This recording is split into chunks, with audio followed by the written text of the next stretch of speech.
for being here. I guess I would like to start with acknowledging country.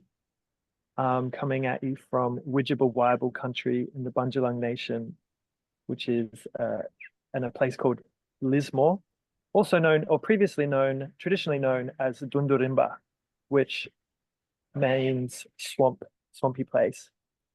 And the story is that when the white cedar cutters came here, the settlers, to chop down the forest, that the Widjabul Waible people said, this isn't really a good place to live here in this swamp. And people, you know, for their industrious extractivist purposes, ignored that. And now we're paying the price, the people who have built their homes and lives on the floodplain, as the climate and ecosystems have been devastated. And I think, there's something that I wanted to refer to Tim about in this point. Well, I've forgotten. Okay, I don't know, Tim's book and his words hopefully will address it. Really cool stuff. Anyway, the agenda for today is we're going to just do a bit of breakout room connecting, meeting each other in a minute. And then we got two sort of sections. One is the problem and some of the way forward. And there's going to be a chance to hear from everyone who's here. The aim is that this is pretty participatory whilst also getting some ideas from myself and Tim. And then the second section, so there's going to be time for questions basically after every mini presentation. And the second half is got some solutions and next steps. And then the third half, that's right, 3 halves, is what I'm most excited for, which is a participatory experience of, what's this, a giveaway of grassroots participatory democracy. And so that's going to be really the most exciting part in many ways. We're going to practice deliberating together. Yeah, I think, just really thank you so much for coming. So the first thing I thought we could do is to just break out into some groups and hear from each other, get to find out where each other are living, maybe, if you want, and basically answer this question: why did you come to a session called Reinventing Democracy, Transformation or Collapse? Because not everyone would be interested in that. And I think it's a great little opportunity for us to have a chat in small groups. So give yourselves like a minute each to respond. Why are you here? Breakout rooms are going to be starting now. And then when you come back, we're also going to hear a little bit from some people who want to share that. So all the rooms opening now. Jump in.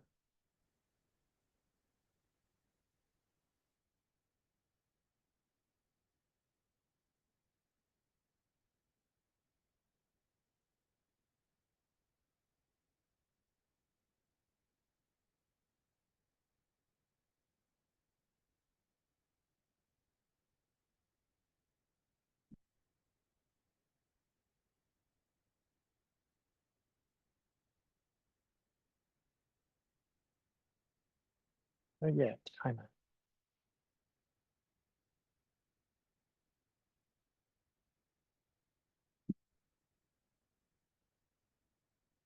Anyone here?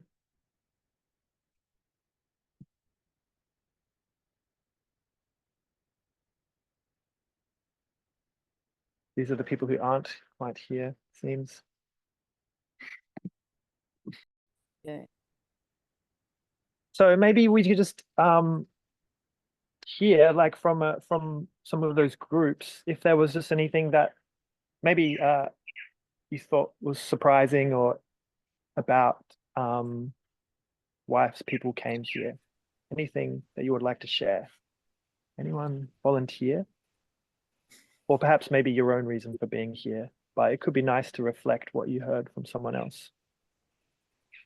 Well, I'll do it for group one. We had quite a few people well and truly on board for the way that democracy's had it, and it needs a big shove up the whereas I'm more trying desperately to help the people who are wanting to do something locally and are sincere, genuinely people trying to help.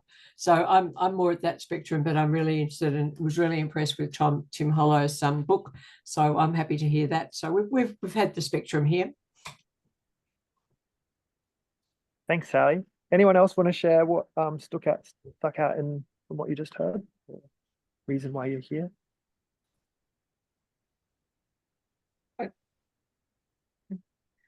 Go, Brenda. The consensus in our group largely was that,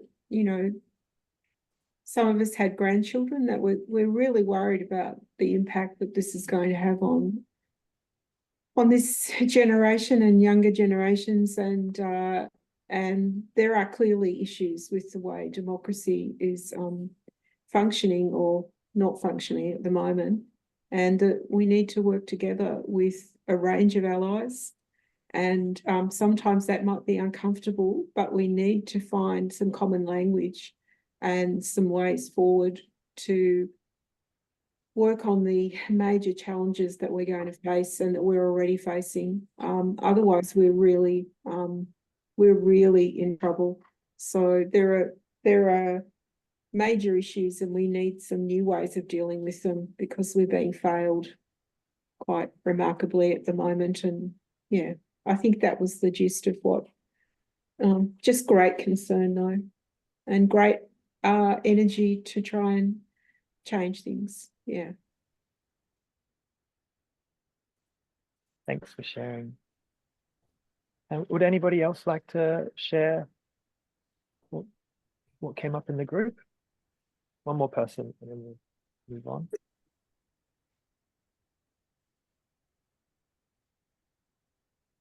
I don't see any hands. Okay. Yeah, Miriam?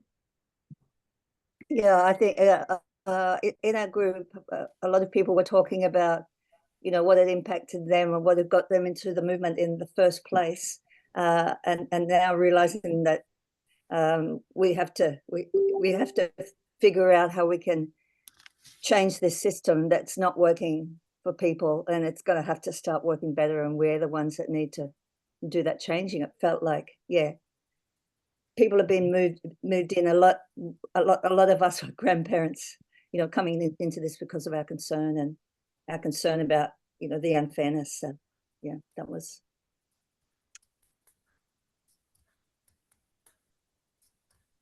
kind of what we came to. Thank you. Well, I think maybe we'll get cracking. So this sort of section is like called Problem and the Way Forward. Very briefly, very stoked to have Tim on here, and I'm sure they'll introduce themselves, but author of this book, which is a very good book. I'm enjoying it a lot. And I just thought, for people who don't know me, that I would introduce myself briefly. I am not an author. So I am a non-consensually getting a universal basic income from the government, below the poverty line basic income. I am a convicted criminal. I've been arrested 16 times, imprisoned 3 times. I have $8,000 in unpaid fines in New South Wales. Those were all climate protester related. And I moved to Lismore 22 years ago, somewhat to face my fears of climate disasters, to learn, to contribute. And something that I want to share as a start is that the way that things are done is definitely just as important as the end goal. Because, for example, I was part of Fireproof Australia, and we were demanding that people be rehomed after the bushfires, and then the floods happened, and it was like, okay, we really need to make sure that the government supports people, gets them back in their homes within a year, within 2 years of these disasters. But what we actually seeing on the ground is that promises about getting money don't eventuate, and that the way it is being done here in Lismore, which is through a top-down bureaucracy, is causing just as much harm, if not more as the initial flooding disaster. And so it is really important how things are done. And the argument is really that they need to be done by the people impacted by those decisions, by the community. But we're going to get to all that. I think really important is to ground ourselves in collapse and the threat that that entails. So I want to just quote from Jem Bendell, started a deep adaptation movement, is like a pretty successful scholar and been through anyway. He says the term societal collapse. I use the term societal collapse to indicate the comprehensiveness and permanence of change rather than its speed. So we're not talking about something that's going to happen instantaneously, but we're talking about something which is going to change state completely. And he defined it as an uneven ending of industrial consumer modes of sustenance, shelter, health, security, pleasure, identity, and meaning, aka everything. And this is quite sort of upsetting to me, to think of all of those things changing in ways that will quite possibly be very negative. And I think the things, you know, there's so much that we're used to in our lives, you know, the way we get pleasure, the way we have time for leisure, the way we can go to a hospital and generally expect to have good service, maybe in this country at least. And the fact that all of this is really quite likely to change based on the decisions of a select few, a minority of the human population that has steered us into this direction, is pretty damn upsetting. And there's arguments that we're already in this collapse because we are in a cost of living crisis, we are in a housing crisis, we are in a climate crisis. And if you ask people, hey, like, how's life going? It is actually sort of, this is being experienced right now. Like, many people are experiencing these things directly. And all of that is also just from the position of a privileged person in Australia, right? Like, globally, 2022, there were 258 million people in crisis level food security. So every Australian person times 10, crisis level food security, which was the 4th consecutive year of increasing acute foods insecurity. So these kind of mass that's facts are just showing that things are getting much worse for a lot of people. And similarly, general hunger, which is not as bad as crisis level food security, but in 2019 it was up to 735 million people. So 1/10 of all the people on the planet are hungry, and that was going up as well, their number. So it's just really important to remember that the people in other parts of the world are facing things sooner than we are. Now, you may have heard of this term, the poly crisis, which is a bit disturbing. It's about all the things that are happening. And just to name a few, we have the species extinction, where species are going extinct much faster than ever before since the last mass extinction. We've obviously got global heating with CO2 and methane levels at insanely high levels, and the amount of them getting pumped into the atmosphere is increasing. We have the crisis of industrial agriculture that depends on nitrogen and phosphorus, which are not being used in a way that is in any means renewable. So there's going to come a point when we do not have those critical minerals to grow food. And what really disturbs me is the global fish stock situation, which is that we're going to see the collapse of the global oceans.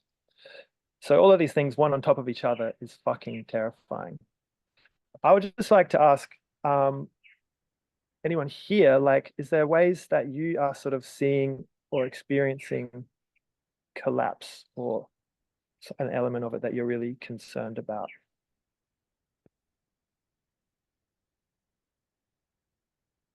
I'm sure somebody wants to volunteer something. Yeah, Jane? I think the other thing is that scientists have always predicted that as the climate crisis gets worse, that social divisions will get worse, and also you'll see the rise of extremism. So I think part of the reason that people are more interested in democracy and fixing democracy right now is because of the crazy things we're seeing in elections, particularly America, obviously. That's a great point. And that's definitely what I need to cover now. So it's obviously that this is impacting now on our democracy, on the human systems. And I think it's pretty fair to say that this is going to increase as well. So just to go back to 2015, 2016, when there was a refugee crisis across Europe, triggered from the Arab Spring revolts through the Middle East, which were triggered partially by food price increases, which were triggered partially by climate and drought factors, all interconnecting, compounding factors. But we saw 6 million refugees coming to Europe. And after about 1 million or so, well, I was over there in Idomeni, Greece at the time. And what happened there was that the borders got shut after millions of people had been able to walk freely across into Germany, into Sweden, all these things. And the backlash, the human toll was closing the borders, separating families, locking people into limbo. And what we saw politically is of course the rise of some extreme fascism and right-wing stuff, like Hungarian political situation benefited completely from migrants going through there. And unfortunately, we face a huge increase in mass migration, which I'm sure many of you are aware of. And it's an inevitable increase. So because sea level rise is locked in, global heating is already displacing more people. And the threat really is the antisocial, fascist, authoritarian, us and them divisions that are going to come out or increase. So I'd like to pass over to any questions or comments from Tim or the audience. And also, yeah, the next part that I'm going to speak to is going to be more hopeful and exciting. But I guess the main point here is that it's not really a choice to act, or it's a very big choice not to act, but we're going to face so many consequences that we need to be very, very proactive and take it seriously to try and get better outcomes. So, yes, maybe we'll get And a Andy, couple of questions. Bernie has his electronic hand raised. Yeah, great. Thanks, Bernie. Yeah. No worries. Earlier on, I think you were saying that collapse would happen incrementally, slowly. It wouldn't happen tomorrow or the next day or whatever. But isn't this one of those things that's subject to a tipping point type eventuality? That, yeah, if we're relying on industrial productions and delivery system for so much of this stuff, then once the plug gets pulled on that kind of stuff, then it's going to be scary, isn't it? So yeah, yeah, we need to defend ourselves as much as anything. Yeah, thanks. I guess that's a great point. I'd meant to clarify this term of the global industrial consumer society is the thing that is very going to be experiencing the collapse. And it's pretty freaky to think about all the products around me, around you, that we depend on, from food to shelter to clothing, and how all of them are part of the globalized consumer supply chains. And yeah, there will be potentially big collapses within that. But I think people say that, things might be happening in stages where the standards of living, the big changes happen and it stabilizes a bit and then it goes down again another level. But you're totally right that things can completely flip. Who knows what's going to happen exactly? I am no expert, but I'm concerned.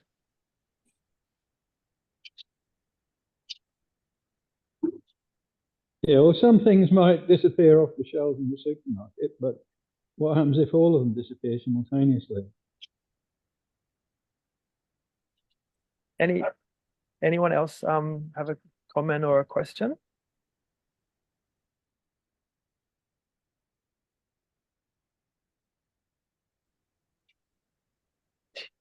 Yeah, Mim?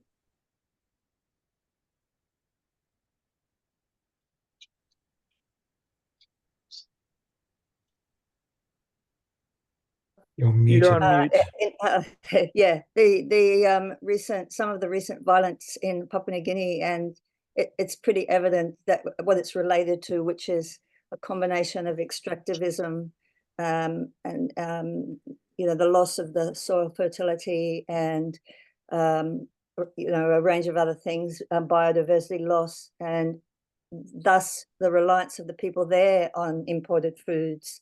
And so this violence is, fighting over land and so on, and that will impact on us. So it's very evident. It's happening right now in Papua New Guinea. It's very close to us.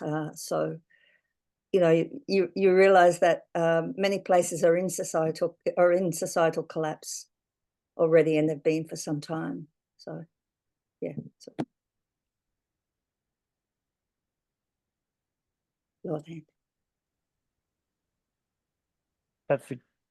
That's sort of correct. The same as people who are in starvation already.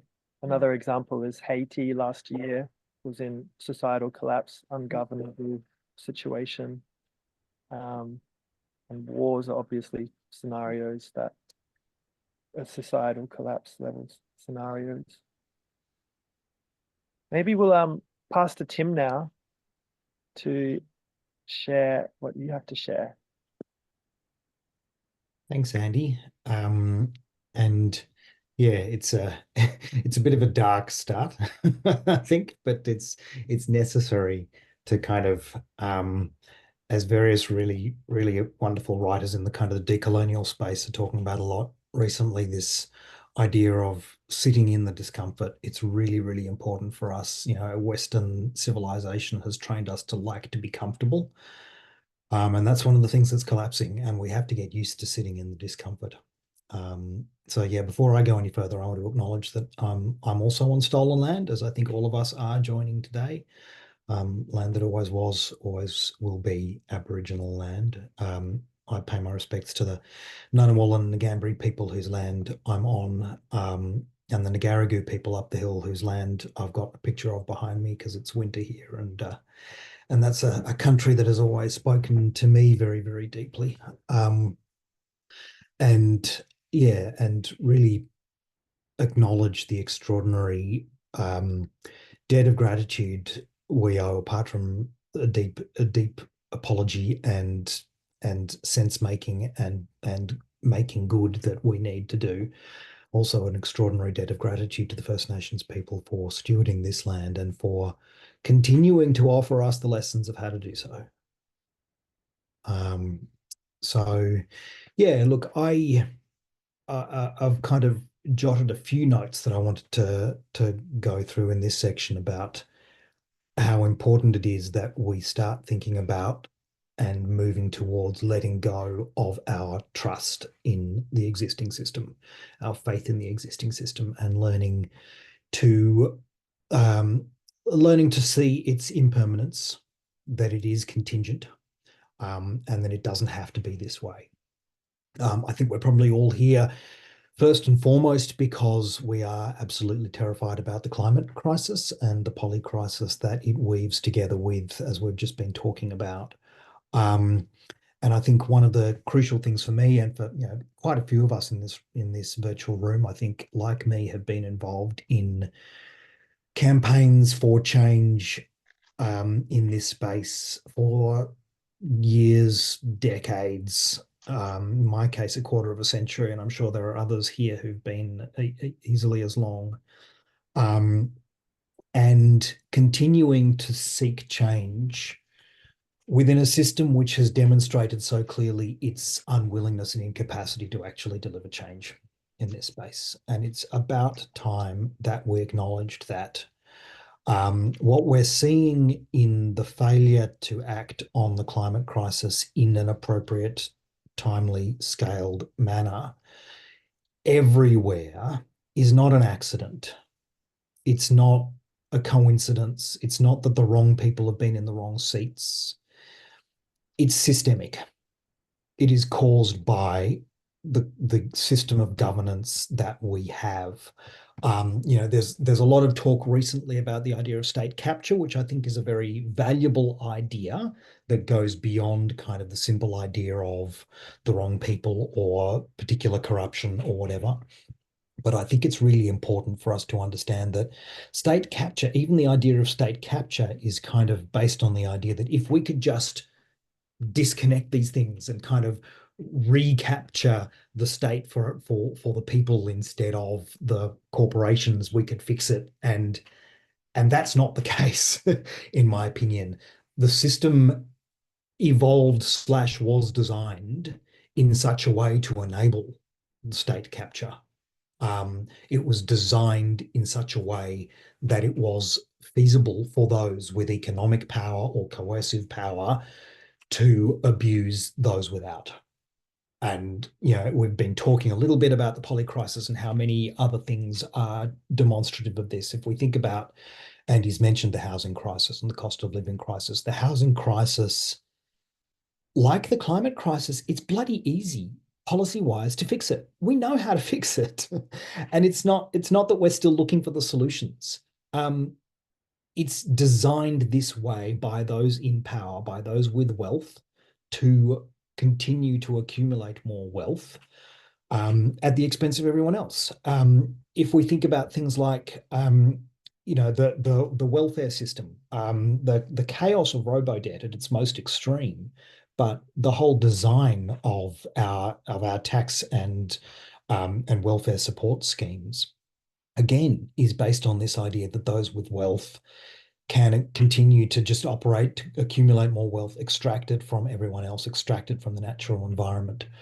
If we think about, one of the things that there's been, I think, usefully more conversation about recently, again, with the appalling jailing of David McBride, the war crimes whistleblower, is the fact that we now have pretty incontrovertible, clear evidence that Australian soldiers committed war crimes in Afghanistan. The only person who's actually been sent to jail for that is the person who blew the whistle on it. And this is, again, it's this violent, coercive system which has been designed in such a way to protect people who are violent and coercive and have power.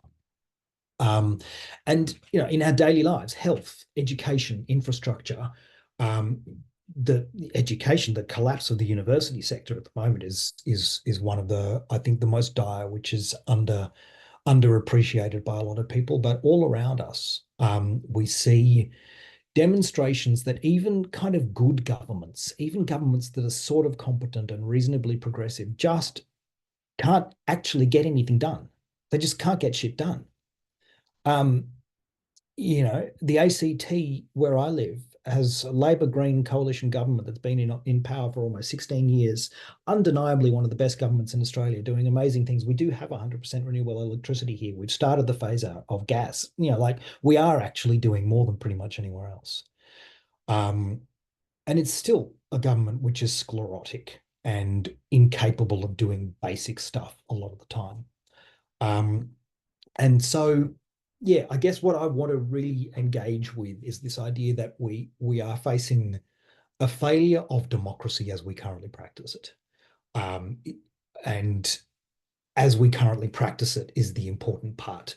We've been trained to believe that this kind of system of representative democracy is democracy. It isn't. It's just one way of doing things. Democracy, essentially, I had a beautiful explanation of it. Many of you have probably come across the work of Erica Chenoweth, a scholar of nonviolent civil disobedience from Harvard University. Really great podcast that I was listening to with her the other day, where they with them the other day, where they described democracy as essentially a system for conflict management, management of problems, management of resources, collective management of resources. That's what it should be. It's what it is. All systems of democracy, all systems of governance fundamentally are about how we manage our disputes, how we manage problems, how we manage our collective resources.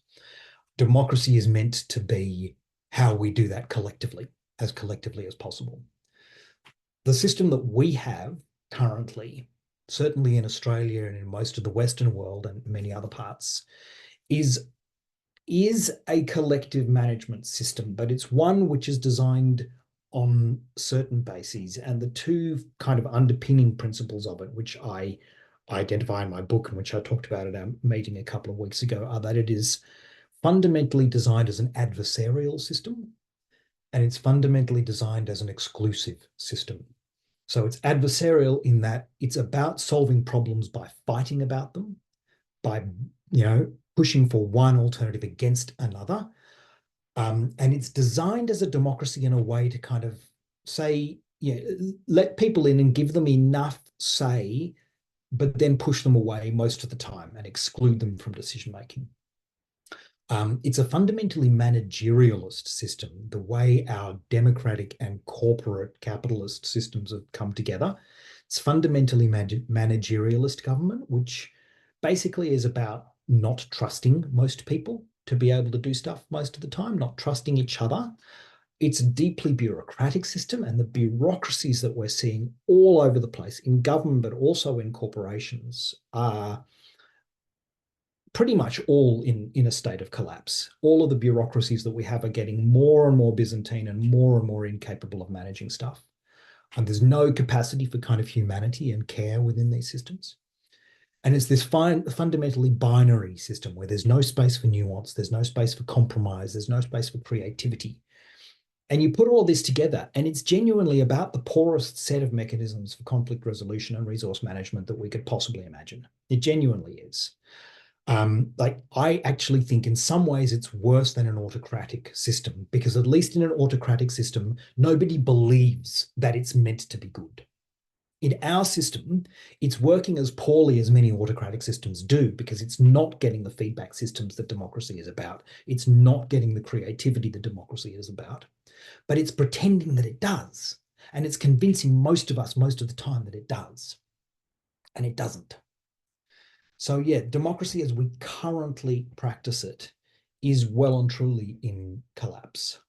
But what I really want to encourage you to recognize, and what I set out in quite a lot of detail in my book, is that this is our current practice of democracy is a very recent phenomenon.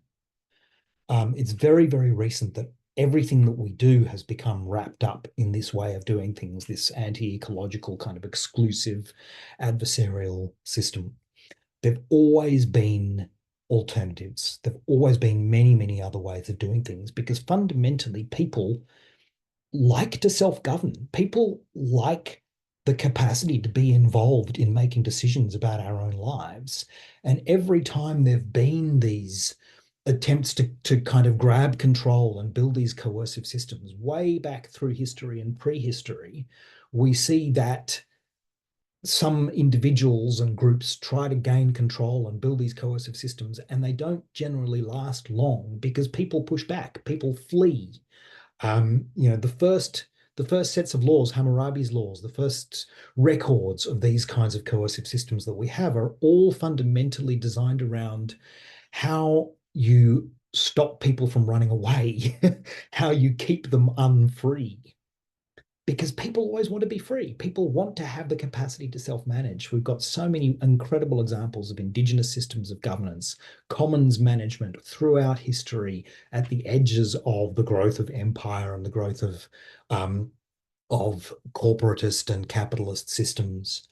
You got, you know, the English Civil War, almost more than many of the revolutions in European history, is an incredible example of kind of the rise of self-governing groups of people just kind of saying, well, you know what, we don't want the monarchy, but we don't really want those you know, those kind of weird Protestants either. We want to do our own thing, setting up their own little systems of collective government. There's so many examples of this all around the world, throughout history, right through, you know, like to the present day with the rise of open source on the internet is another example of that, of people saying, look, here's this amazing technological space that we can grab hold of and do our own self-governance in this space. Wikipedia is one of the most successful examples of that, in recent history. So, yeah, the final point, I guess, that I want to make before we go to a bit of conversation and start to talk about the alternatives is that I think we're in this really interesting space that most people actually do now recognize that this system is failing, and they recognize that we're either teetering on the edge of collapse or we're already well into collapse of these kinds of systems. This idea that the state is here to promise security for us and it's not delivering, I think is pretty well understood. And we're seeing some really interesting kind of symptoms of that. We're seeing a lot of cynicism, of course, and switching off, huge number of people. We're seeing the rise of populism and the extreme right and politics of hate. We're seeing votes splinter and alternatives rising, and effectively what I am starting to describe as the breaking of our electoral systems. Our electoral systems, no matter kind of what the systems are, you know, from quite successful multi-member proportional representation through to single seats, through to, you know, the recent election in England is a prime example in the UK of an electoral system which has absolutely broken under the strain of people voting for alternatives. So there's a lot going on along with this kind of recognition of the failure. You've got a whole lot of people who are clinging to the system ever stronger because it's the one piece of kind of solidity that they think they have. And as it crumbles, they're clinging ever harder. And that, I think, is one of the crucial challenges for us, is to think about how we encourage people to feel comfortable enough to stop clinging to that system and go for something else. And yeah, bringing us back to kind of Andy and Lismore and what's happening in Lismore and many other places around Australia and the world, is that in disaster response actually is where we're seeing some of the most exciting democratic innovations. Because in disaster response, time and time again, what you see is that the state, which has promised to keep you safe, fails. The state does not step in to keep people safe. And so the community starts to do it themselves. That's often, right. I'm going to go on to that, Tim. Yeah, cool. Right. Okay. Sorry. Have I been rabbiting on too long? I think it's a good time to wrap up now and hear from Yeah. others, because that was so many great ideas then. I definitely have questions and comments. Cool. But let's hear from somebody in the audience.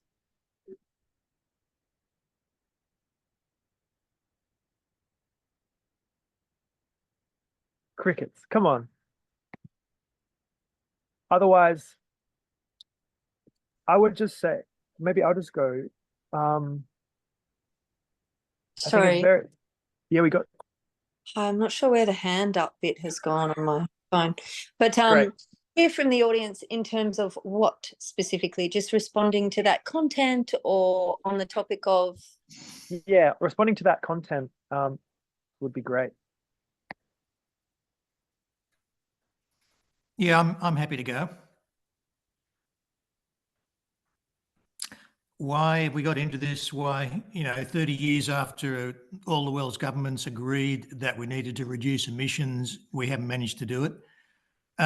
Certainly on the surface, it is the state capture of governments, particularly in countries with large fossil fuel industries. But really, why has that been enabled? Why have not people seen the danger that we're in and responded? And I guess to me, one fundamental change is in the media landscape. People now get their information from social media, and they no longer get their information by meeting people, talking to people, listening to face-to-face talks in meeting halls. So we live in a disinformation age, which enables governments to get away with not acting in the interests of the people. Just throwing that in as my thought. Yeah, I completely agree. I think, in terms of why, I think the way capitalism has acted to atomize our society and convince us that we're all individuals, that we're all selfish individuals, and that kind of society and cooperation are not real things, is precisely at the core of the problem that we have, and it is so deeply related to disinformation. There's a lot of there's a lot of really interesting kind of academic analysis actually that's been coming out recently, that's talking about how we tend to think of disinformation as kind of the responsibility of some media companies or particular individuals seeding it or whatever, but it is so systemic. Disinformation spreads because people are feeling unconnected. People are feeling disconnected from each other. They don't have this sense of shared reality anymore. And in the absence of that, cling to these ideas that jump out and that are being pushed by those with malign interests. So yeah, I fundamentally agree with that, and that we need to, the only response to this is to get out into the streets, into the community halls, and start to rebuild that connection with each other. In the absence of that, we can't kind of somehow fix this broken system. We need to get out there, connect to each other, work out ways of bringing people in together. Yeah, can I pipe in there? And will there at some sort of during this session be a call to action, a proposed call to action, or definitely, the types of things John? we can do? Absolutely. Okay, You I'll better be shut up ready and for wait. it. You better be ready. Is there maybe one more response from what we've heard from Tim before we move on to that? iPhone? Not really sure if I know too well how to articulate it, but like I suppose it's helpful to hear that the positive action is because I know that we come together in Lismore, that we are coming together, and it can feel kind of futile and like, people have proposed alternatives to what, and being disillusioned by their governments or how things are being run for hundreds of years as well. So it's like, is anything new or different really happening? But it's nice to hear just sort of that punchline then of that coming together in community halls and on that scale and on that level is where change will happen. So it's just important to get that encouragement for direction, I suppose. Yeah, I guess two very quick little observations on that comment. One is yes, you're dead right. People have been talking about this and doing this for forever, to be honest. I think we've got a couple of really interesting opportunities here. One is that we are in the stages of some extreme collapse, in the early stages of some extreme collapse, and in collapse is the opportunity for rearrangement. And I think we'll talk about that a little bit more in the next session. But also, so many of the previous times around, these kinds of attempts at reorganization from the grassroots up have been very quickly hijacked by other people with the aim of setting up new systems of coercive power. And I guess that's my really important warning here, is that we must not let that happen this time. Sally? Completely agree. Let's hear from Sally and we'll go to the next section. Probably my worst example of being shocked about state capture is just recently, and I don't know the details of it, but a so-called integrity bill that Labor and Liberal apparently have got together to formulate 3 ways where they can stop independence getting in and stopping the finance coming through and various aspects along that line. But they've really thought of every angle. It's done in a really clever Juice Media clip, which I've only seen briefly, but talk about lack of trust of politicians now. That really got me when they would get together to stop independence because they don't want any competition.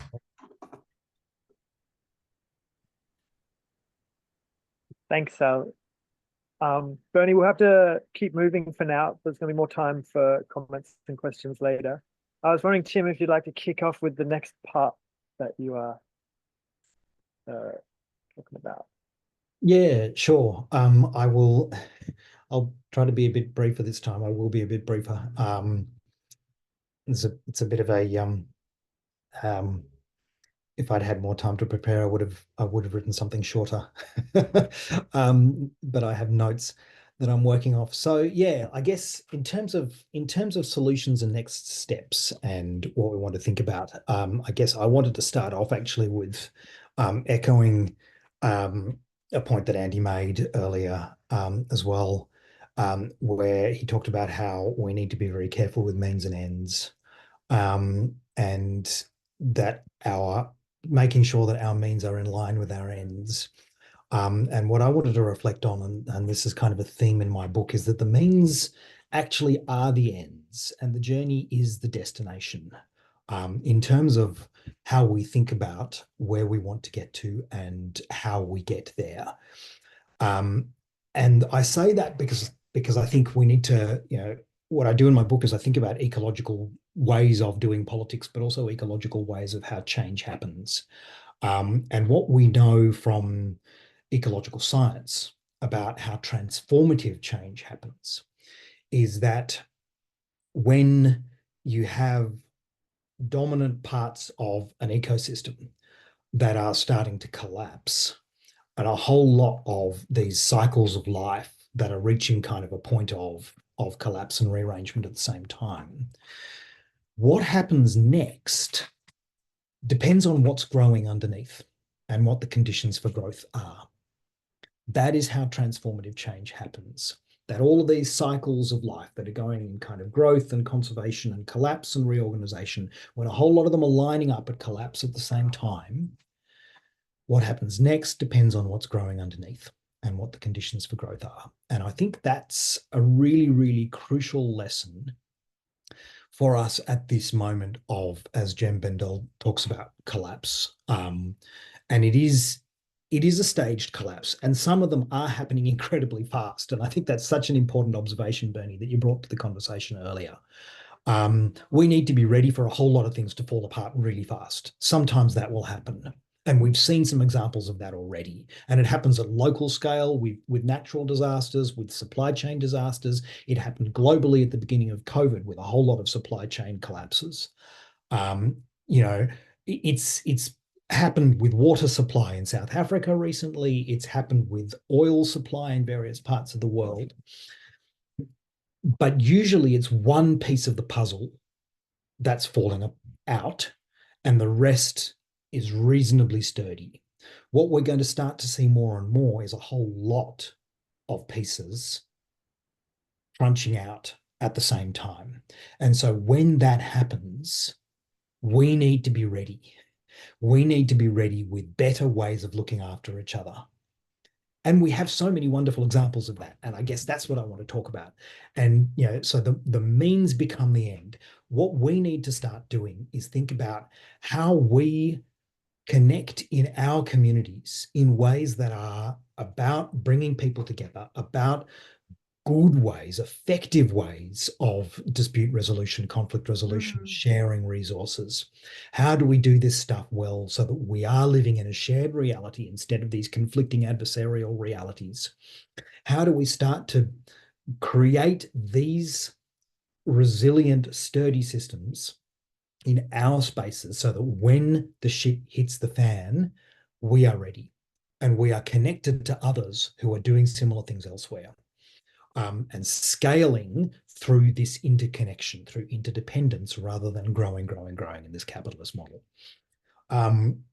there's two really important examples that I want to give of where that's being done in really beautiful ways. One is the always threatened but somehow always surviving incredible example of Rojava, which is the autonomous Kurdish region of northeast Syria. And again, it's in a state of collapse essentially because Syria is a failed state. It can't govern its own people. And the Kurdish people had been fighting this Maoist revolutionary struggle for many, many years with no success, to be honest. And they're quite honest about that too. No success fighting a violent Maoist revolutionary struggle to get their own state. And what they started to do, adopting the philosophical approach of the American anarchist philosopher Murray Bookchin, was to build a municipal confederalism from the grassroots up. So they started to build this system where village by village, city block by city block, they would self-govern. They set up community municipal organizing, whereby they would come together for community meetings, all of them co-facilitated by two people, at least one of whom had to be a woman. And then each group, each village, each city block of, up to 250, 300 people would be organizing their own scale of governance, their own sharing of resources, electricity, water, infrastructure, and then coordinating across their groups. So this is the point of the confederalism. So instead of a hierarchical system where you've got government top down telling people what to do, you have communities deciding what they want, sending delegates to these confederal groupings.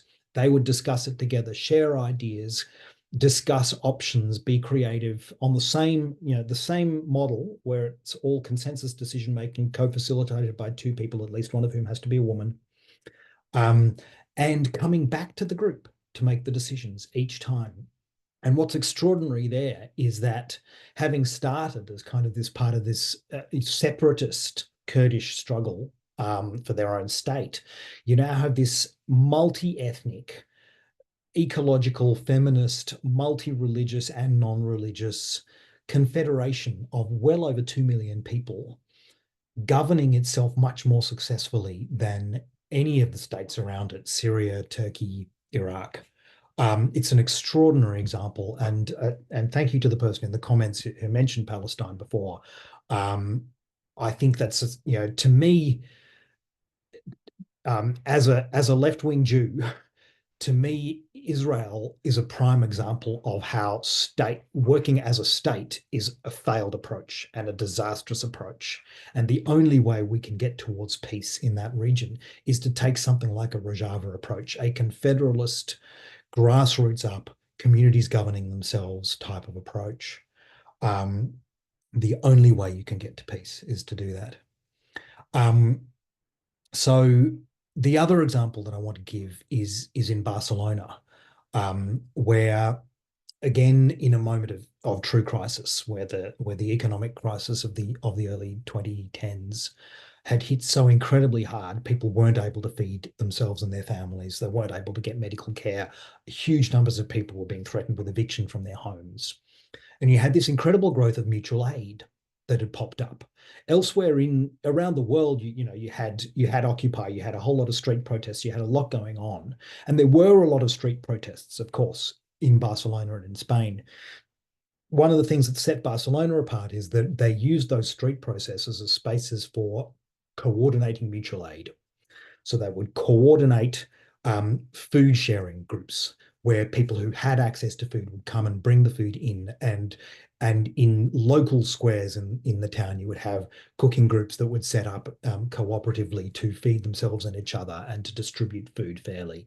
You'd have medical centres where people would pay it forward so that others could get access to care. And you had these really powerful squatters groups establishing, so that people would go when a family was threatened with eviction, you'd have a group of people who could be called to stand with that person and defend them from eviction and keep them in their homes. And this became this incredibly powerful network of mutual aid groups that was working very effectively. When municipal elections were coming up, they decided to actually set up a citizens' platform they definitively decided not to call it a political party. They called it the Citizens Platform, Barcelona en Comú, Barcelona in Common, and they ran for election and they won. They won government of Barcelona in what was it, 2015, re-elected in 2014, I think, re-elected 2019, and in 2023 they went into minority government, but they're still there. And that's an incredible example, not only of kind of this grassroots governance getting into City Hall and then kind of devolving as much power as they could back into the streets, but also coordinating at that city level networks around the world. They set up these fearless cities congresses where people would come together from around the world. And this is an alternative geopolitics that's starting to develop here. Community-based grassroots politics, getting into managing city scale and then coordinating with other cities around the world who want to do similar things. Brilliant alternative to the United Nations type top-down state-based approach. So yeah, like I think there's some tremendous examples that we can learn from. So much of it all kind of comes back to how we set up these grassroots scale organizing systems where we can make decisions better together, how we create the space well facilitated for conversation, for creativity, for coming together, and then how we network those groups, scale through networking, mycelial approach instead of working out how to grow and grow and grow. I might leave it there.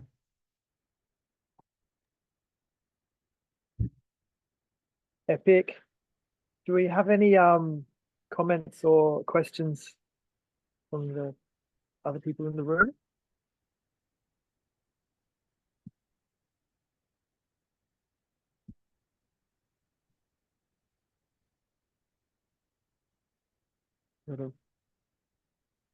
Yeah, Brenda.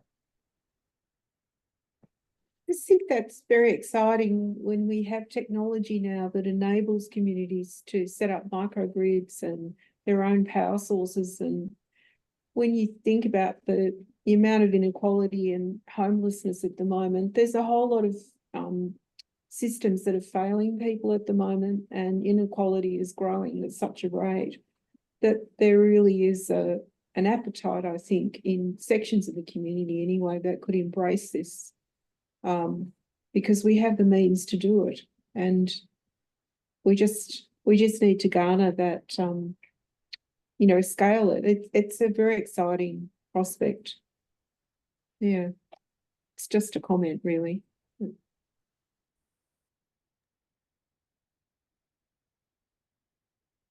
Well, it's definitely what I'm going to be speaking to, Brenda, is trying to do this, and yeah, I'm really happy to get into that and share what's going on and what could continue to happen. If nobody else wants to make a comment or ask a question.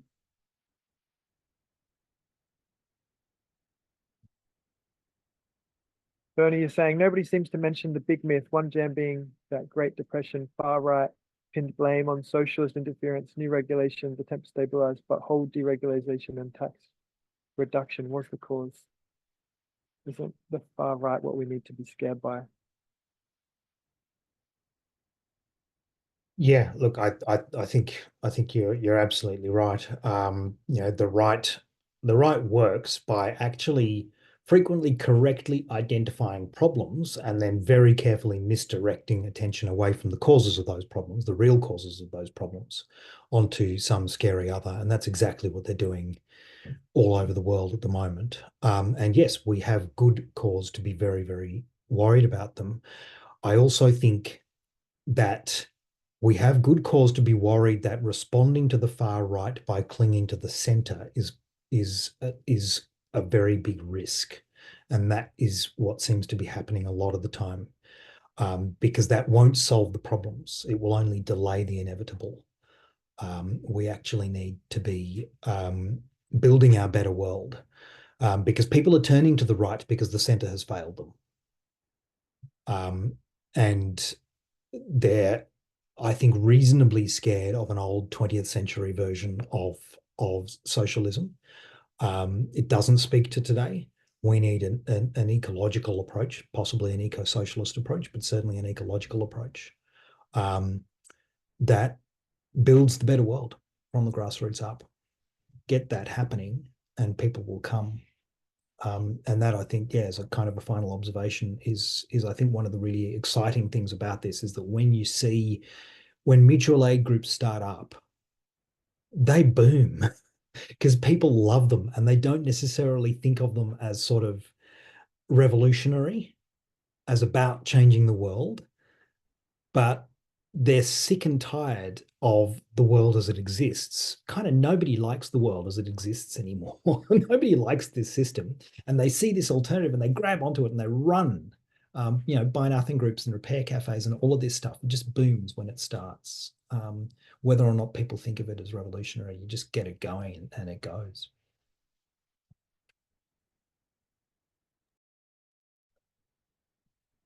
Thank you. Thanks for that, Tim, Bernie, Brenda. Yeah, I think basically I want to share a little bit about what we are up to in Lismore and what I think the potential is for everyone in this chat across the continent. So I have a question to start with. And also I might need to be pinned. I'm not sure if people can see me. Can you see me? Or maybe I'll pin myself. I'm gonna actually, what I want to do is go to see everybody. Let's put your hand up if you like talking to strangers.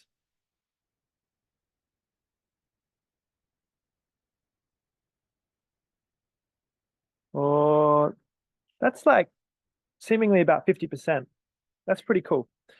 Okay, because I reckon, to be honest, that's about 70, 80% of the way there towards a successful revolution, is just to remember that fact. All we have to do is talk to more strangers. And there's a brief piece of very interesting literature for those of you who didn't put your hand up, which is that this study done in the 2010s shows that, so it's looking at people on public transport in the States somewhere. And basically that if people, it's a really quite comprehensive study. People are asked like, okay, do you think you'll have a better time on the train if you talk to a stranger or not? Guess what? People think generally they're going to have a worse time if they talk to a stranger. But what happens when they do talk to strangers is that they have a better time. So first of all, people have a better train journey, like the statistical evidence, when they talk to a stranger. But this funny fact that people think they won't. So if you think you don't like talking to strangers, you actually might, or like the benefit might hit you regardless of that fact.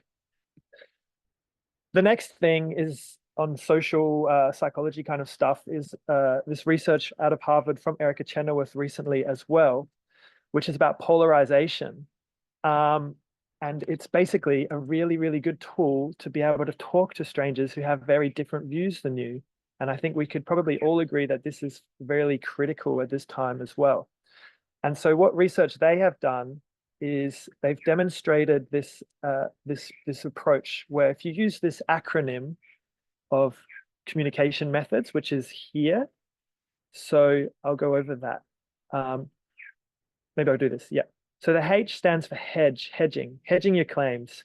Rather than being like, it always happens. You say, occasionally this happens, or in some situations, rather than using absolute terms. So that's something that you can do in this conversation.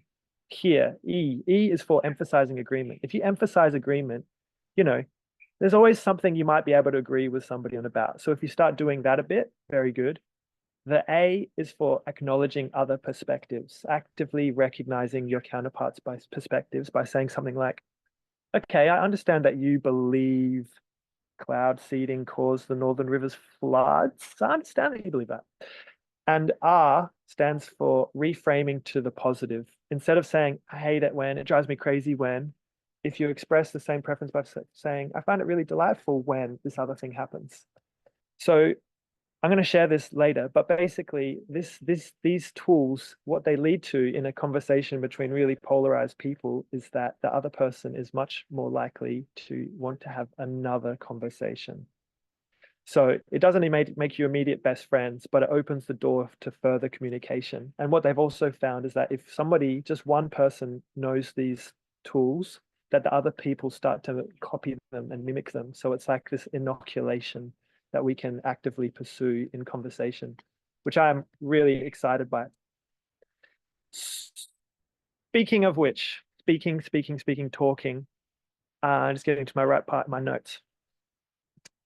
We've been doing some outreach on the streets in Lismore with a very brief survey, and I'm actually going to share it with you afterwards because it's the start of a local grassroots democracy movement.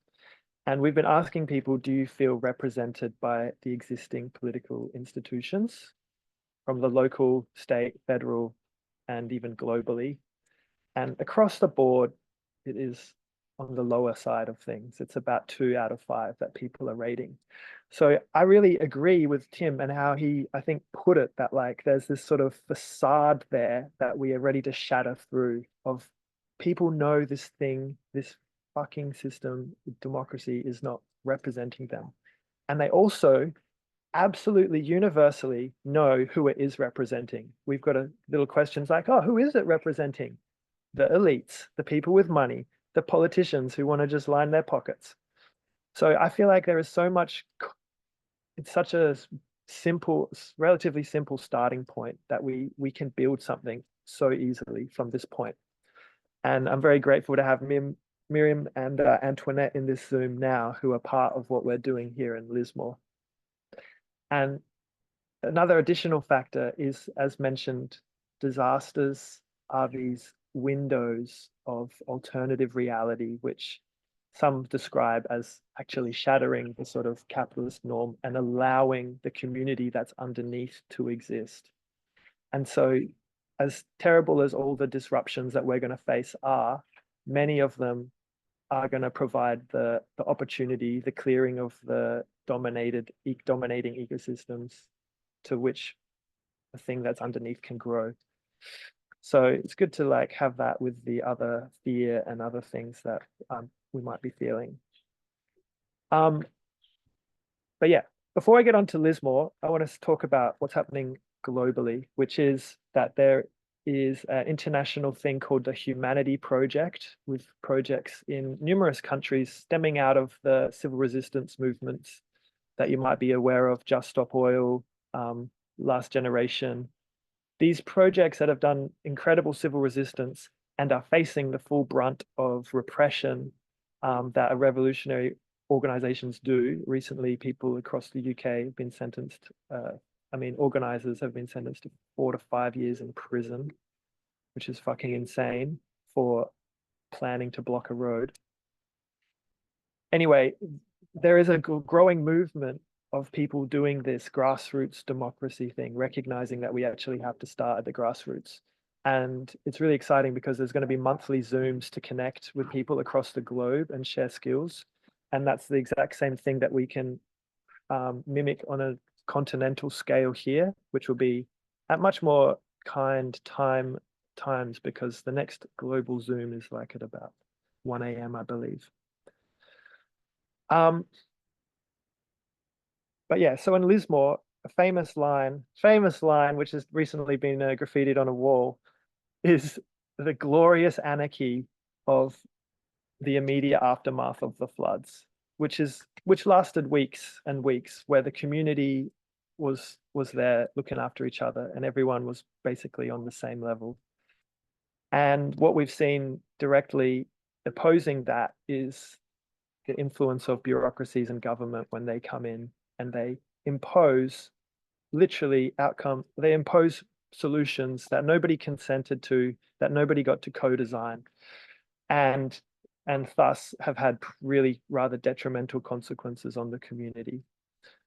But what we're doing now, evolving out of Reclaim Our Recovery, which has been a grassroots response to the recovery and the issues caused by the government, what is evolving is a project which we're calling the Lismore People's Assembly.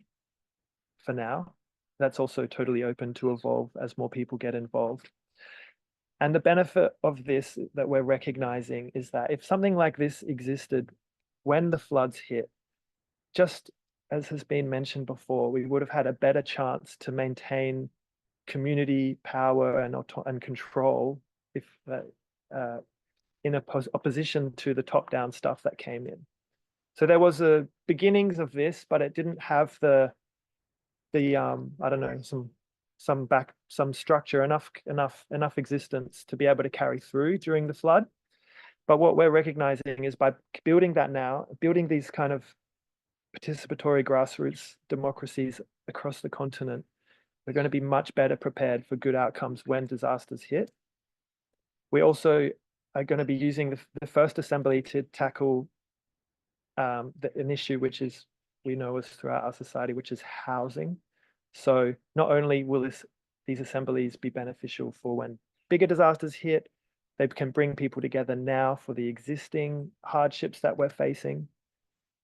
And I think really critically is that when there is huge disruptions, when the state actually starts to fail and there are, you know, united party, right-wing extreme things taking onto the streets, whatever, that we have a coordinated grassroots pro-social movement that can counter that. So this is another example of the importance of these things, both in the present and leading into the future. Yeah, it's pretty straightforward. I think, you know, Tim's covered a lot of the benefits of these kind of things. And what we're doing here is bringing that into existence. And I kind of want to share some resources on this. And we're going to actually do a little trial run before we go into a few more things. But I'd like to hear from iPhone, co-conspirator in the Lismore People's Assembly. I was just to say that, like in the aftermath of the flood, I think actually Mim pointed out that there was, you know, the community, really a very big community meeting happened, that there were, you know, I don't know, a lot of people for Lismore, a packed crowd of people who were affected by the flood and who witnessed as well, who weren't necessarily in it but watched it, but that there was no framework for us to come together after, you know, this initial meeting where everyone's there with enthusiasm, and having these people's assemblies means that then there'll be something where when the next flood happens, because it will, that hopefully there's a more cohesive body that we can move into and inhabit to be able to respond to the coming disasters. So it's really valuable. And I think what's really cool to learn from is the Rojava example, where you see there that each assembly of 150 to 200 people, I think, co-facilitated by 2 people, at least 1 woman, you know, that seems like if that's working there, then that must be a pretty good recipe that we can try and use here. Yeah, I guess what my proposal for right now is that we experience, with those of us who are here, a small scale assembly, a little mini assembly, micro assembly, which I've done before, and I think it's enough to give people a taster of the kind of collaboration, grassroots collaboration that is possible in any community that you exist in. So this is highly condensed, but basically we have a question to deliberate on, and we're going to spend 10 minutes in smaller groups, because this is the key to facilitation, is getting into small groups as many times as possible, in my opinion. But we got a remit which thought might be kind of interesting. I'm going to put it in the chat. It is, what might we prioritize in preparing our communities for a future of collapse? So we'll have is there any like clarifying questions people might have for that remit? Yep.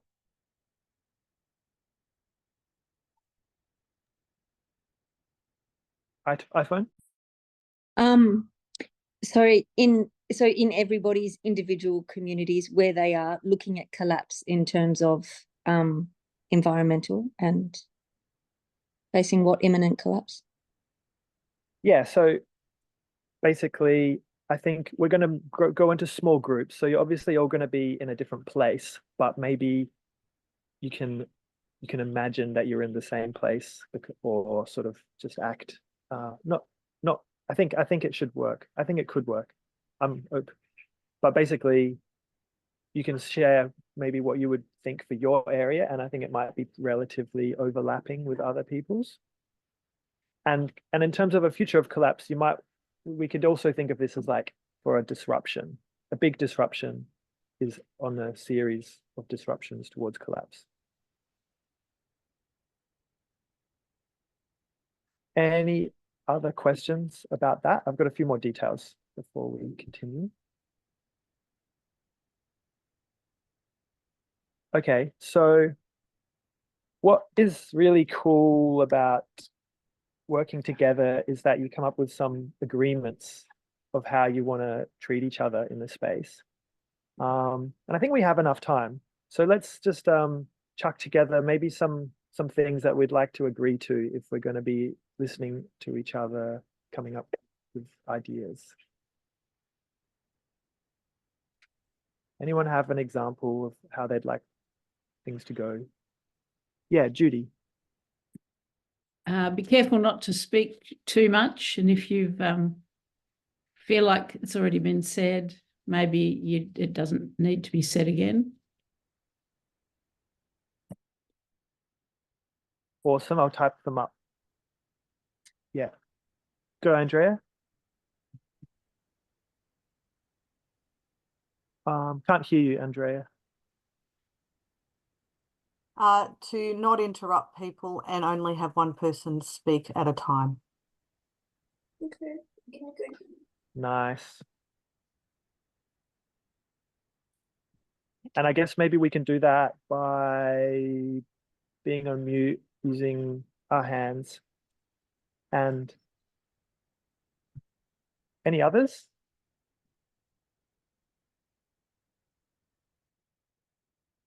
We'll go Tim and then Judy. One I love is trying to use yes and instead of no but.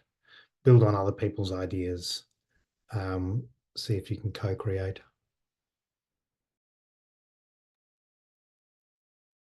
Thank you. That's a good one. Judy? Could we perhaps appoint a facilitator who might just help things keep moving? Or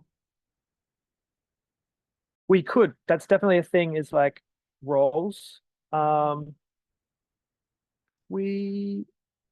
Let's say a group can appoint a facilitator if they want to. Yeah, Michael? Has anyone mentioned respect for everyone's point of view? You have now. Thank you. Good.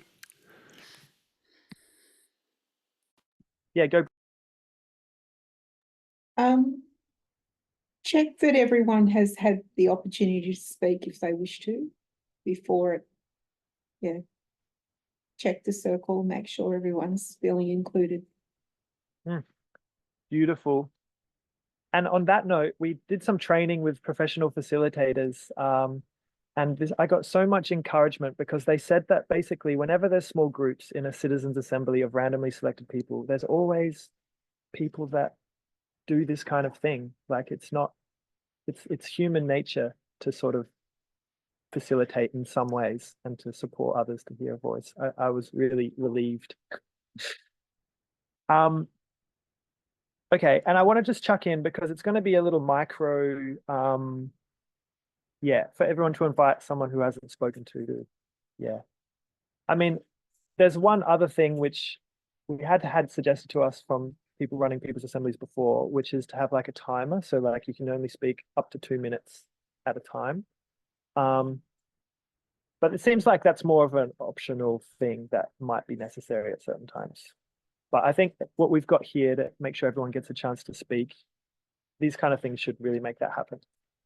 So one other point, so in the design that we're using in these assemblies, and that is to coalesce the intelligence of the group through these small groups back to the main group, and then potentially back to small groups again to hone in on them into like actionable items. And so one of the important points is that in these small breakout groups, you want to end up with, in a longer session, like the 3 most popular points that the group comes up with. But I reckon in this session, we'll try and have 2 or even just 1. It's just a taster. But a way to help make that happen is to use a lot of like twinkly fingers and have somebody who's a minute taker observing what seems to be a really popular point. So just to practice, who, your twinkly fingers, who here likes chocolate? There we go. And we also find out here that the weird people that we can other later on don't like chocolate. Just kidding. All right, cool. So we're gonna do, is there any other questions? We're gonna basically go for it's very brief. 10, we've probably got time for like 12 or so minutes actually in small groups, which should really mean that at least everyone speaks twice. We're going to go pretty small. We'll go like 4 to 5 people. And then we're going to hear back from those groups. And then we're going to hear some very concrete next steps that people can take along this whole train of thought. Is there any questions before we get going? Mim, you're on mute. People, groups might decide if they wanted somebody to just record some stuff to make it easier to synthesize the things together, the main idea. Jot something down, or everybody could, and then bring it together. Needed? Yeah, we don't have, I didn't set up any kind of document or anything like that. Maybe someone can type in the chat. But yeah, and basically the one thing is to assign a minute taker to try and capture those most popular points. And basically I'll give you like, say, 3 or 4 minutes at the end, let you know, hey, try and consolidate a point to share back. So the minute taker will be responsible for that. All right, we're going to create the rooms now. 12 minutes-ish, 10 minutes maybe, and then a 5-minute extra extension to really get to a point to share back. Yeah, have fun. See you in there. Let's just hear from a group. Group 1, if you know group 1. I don't know which group I was in. I think that was us. I was with Sally and Brenda. Sorry, there you are. Hello, Brenda. Yeah, we had a really good chat. A bunch of ideas flowing around, kind of making sure that we've got check-ins with people sorted out in advance, and talking about food systems and water systems is a really big conversation we had around how we manage water at scale. And creating safe spaces that we designate in advance and we build in advance, that people know that these are spaces to go where we have community, and they become safe spaces in disaster management for food, water, and space. And weaving those together, we started coming up with this concept of shared community spaces where we can network, where we can build connections, where we can have water, where we can have food. And yeah, I guess relatedly, particularly in the big city, we were thinking about using council roof spaces and other infrastructure for collecting water, because yeah, that was what we identified was probably going to be our biggest challenge: clean water. Cool. Thank you for sharing that. And I know that water came up in our group and these kind of things. So, you know, convergent thinking. Another group want to share back? And like, let's also use these if we sort of hearing something maybe that we resonate with that came up in our groups. Yeah, go, John.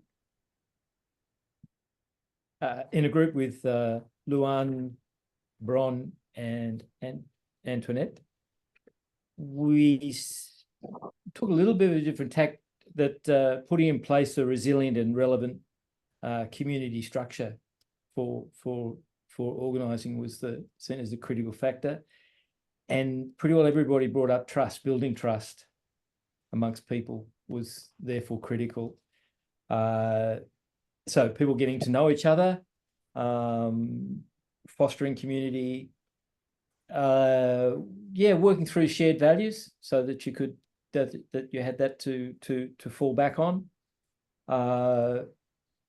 And an important part of that, to do that, was the glue was fun and play, so that it actually builds ability to retain knowledge. Then we got a bit onto, yes, that you're working through what are the critical resources that you're going to need in your community, whether it's food, housing, and that you do preparedness training in those areas. And so an important point and you do that training, you do that preparedness when things are stressful. You don't wait for things to get stressful. You're going to retain much more, and you're going to have much more trust and buy-in if you do that in an unstressed situation. Thank you. That was a lovely group. Great to hear it. Can we have report back from another group now? Yeah, Miriam. Oh yeah, go Angela. I was in a group with Pam, Jane, Andy, and Helena. I'm just going to add on some things that I haven't heard.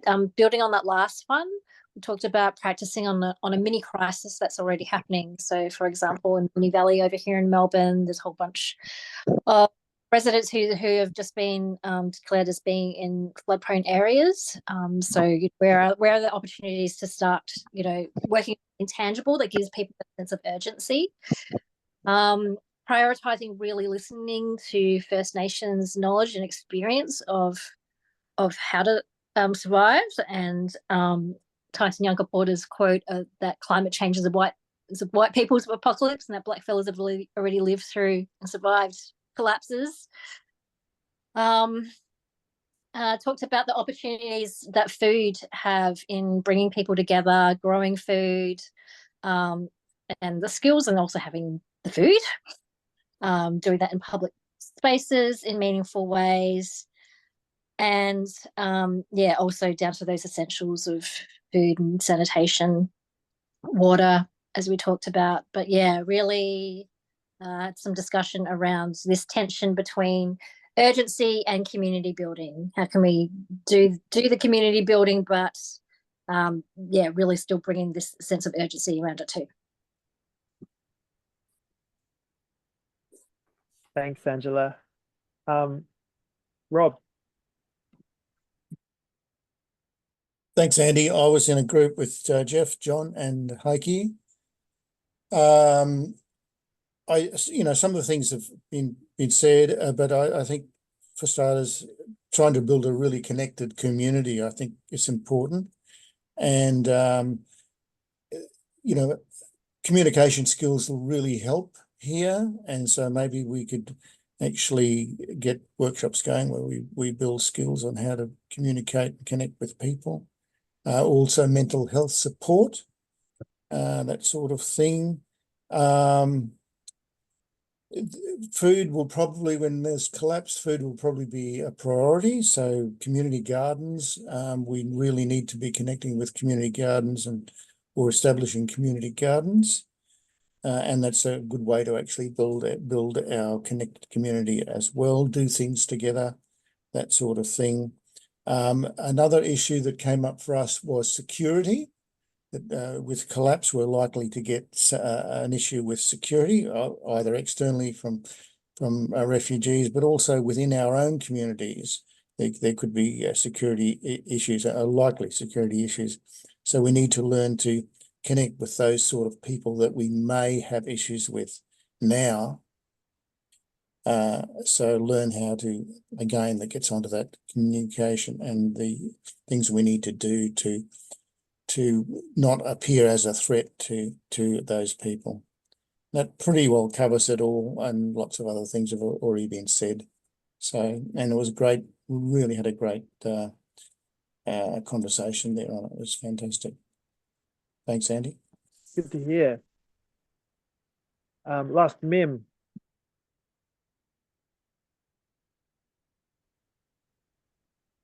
You are on mute.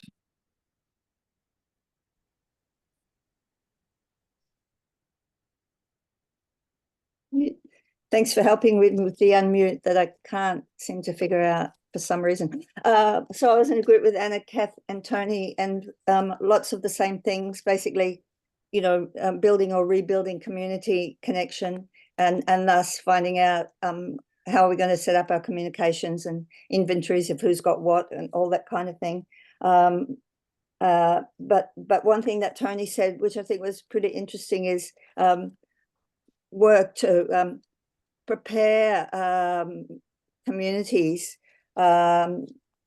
work towards people believing that they can have an impact. So empowering people, and that will help. That will help when people are being traumatized, for whatever reason, that we can provide safe spaces and support each other, in truth telling, and part of that will be acknowledging First Nations knowledge. In our case, there was a good example, and I think it was maybe Anna who brought that up, of Corey Mail, who set up this incredible space for disseminating all kinds of knowledge and equipment and assistance, and a food kitchen and a social setting in Lismore. And it was didn't really get much support from government in the beginning, but it came directly from community. So yeah, empowerment is, I think, important. Yep. Cool. Well, was that a hand, Judy? I'm happy to report back for our group. Oh, there's another group. Awesome. There's another group. We were Mary, Andrea, Christine and myself. And Andrea in particular talked about having lived through 3 floods and how community pulls together really magnificently during the crisis, but how important it is to try and keep that going in between crisis, emergencies. And we were talking about ways that we might connect up community. Everybody seemed to think that, like many of you, that this thing of building community connections and spirit was core to things, and thinking about things we could do now when we're actually not in crisis, and ideas like connecting up existing community groups, connecting in with those, and finding ways to talk about what the crisis is likely to be, making things fun, particularly food was mentioned. We also loved the idea of the survey, talking about, various types of surveys we could have, but that the one that you were mentioning, Andy, about how much you feel that you're represented, that opening up a conversation about, whether we can represent ourselves. And just that generally conflict resolution, how we can develop approaches to dealing with difficult people or difficult situations, and whether that's citizens' assemblies or facilitation skills or whatever strength of the community feeling like they are capable of resolving conflict. Wonderful. Yeah, very good. We've got to try and wrap it up very quickly. I don't want to keep you, but we're a couple minutes behind schedule. I feel like obviously it's just important to point out how cool it is that like we got so many responses, and if we'd just done it in this large group, we would have had probably a fraction of that amount. So I just love the power of small groups to get a diversity of ideas out, and it's hopefully you experienced that potential. It only takes an hour or so to really, maybe even less. We've only ever done 45 minutes of facilitation, and you start getting some cool ideas. And that's what it's all about. Like, so I'm going to put in the chat a couple of next steps, which are pretty straightforward. I propose that we start communicating nationally across this continent to support local groups, local assemblies, to support each other, to just connect within our communities and see what emerges.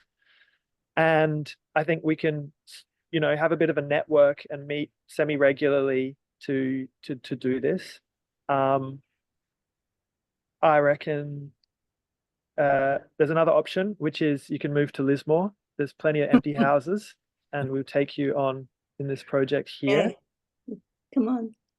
And also, you can just support what we're doing here remotely if you'd like to, with any kind of like online support or something like that.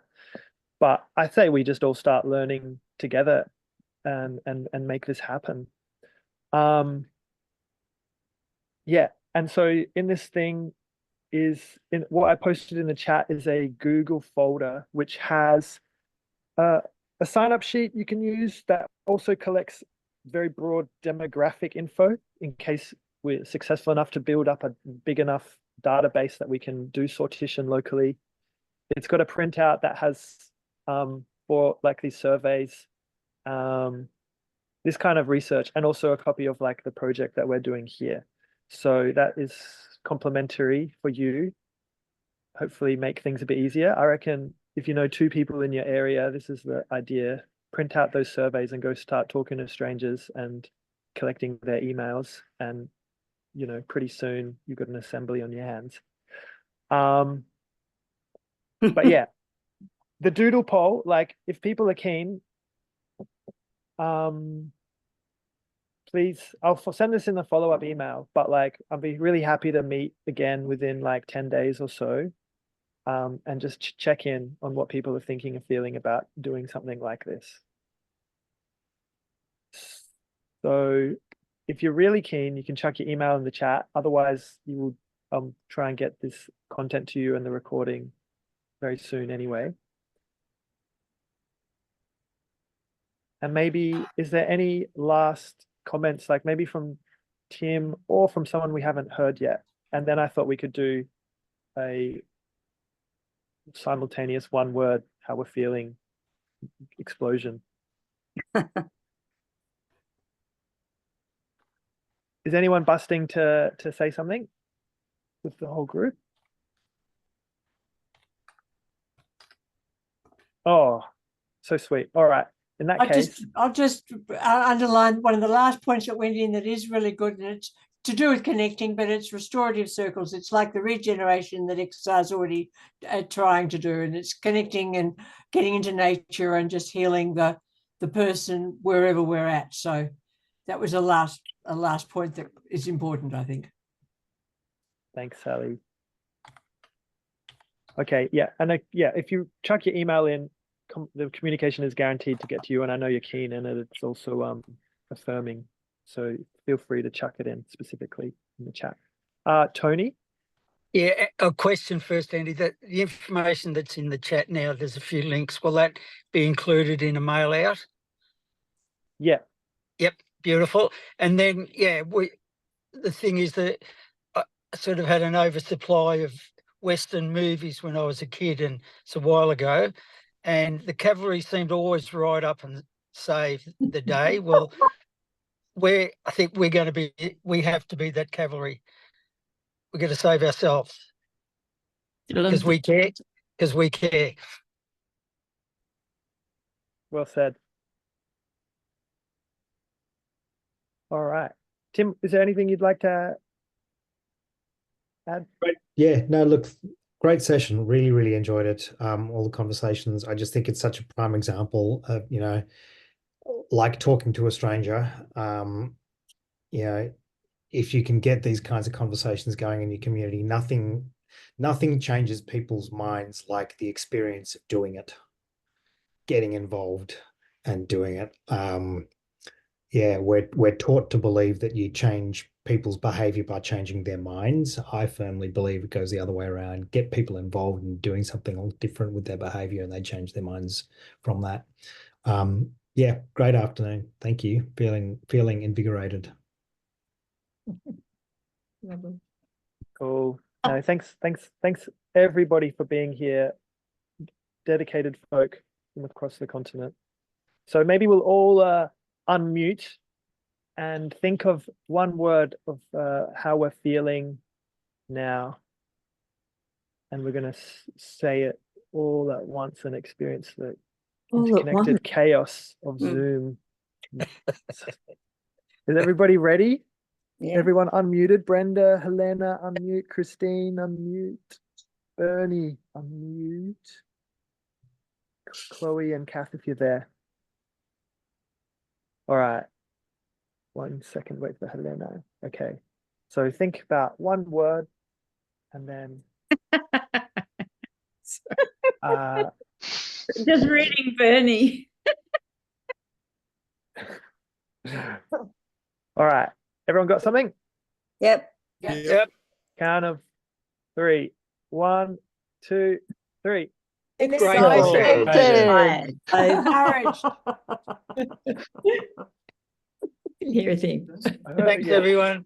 Thank you. Bye-bye. Thank you. Thanks, everyone. Thanks, everyone. Love this work. Thanks. Thank you.